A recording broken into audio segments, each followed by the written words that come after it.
pleine période estivale, nous allons parler de tourisme, mais d'un genre un peu particulier. Le tourisme dentaire se développe.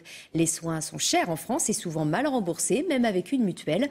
Alors la solution pour certains, lorsque ces soins sont importants, c'est de partir à l'étranger. Une société angevine s'est spécialisée dans ces voyages médicaux. Reportage de Thierry Bercot et de Denis Leroy. On voit également donc, partout à ces endroits-là le déchaussement complet des dents. C'est-à-dire que si j'avais laissé faire, d'ici 2 ans, il n'y avait plus rien.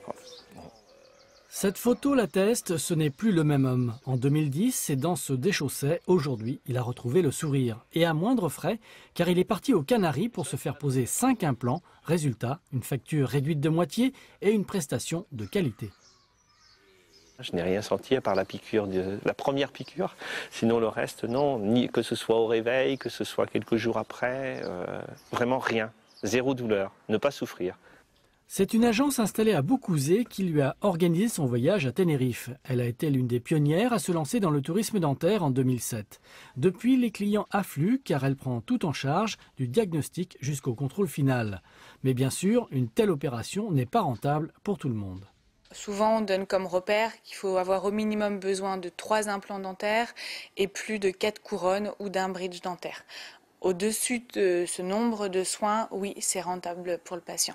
Chez Smile Partner, on garantit le résultat et l'on respecte les mêmes protocoles qu'en France. La différence réside dans l'organisation des soins. Les implants sont mis en place en une seule fois et quelques mois plus tard, lors d'un second voyage, on vient coller les bridges et les couronnes.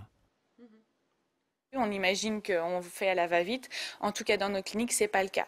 De même, au niveau des anesthésies, on respecte le nombre d'anesthésies que peut supporter le corps humain. On ne va pas garder le patient 8 heures sur un fauteuil pour lui faire des soins dentaires. Au maximum, ça va durer 3 heures, 3 heures et demie, avec le temps de repos qu'il va avoir en sortie de salle de chirurgie.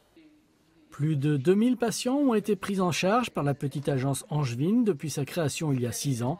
Et comme la demande va croissante, elle a visiblement de beaux jours devant elle.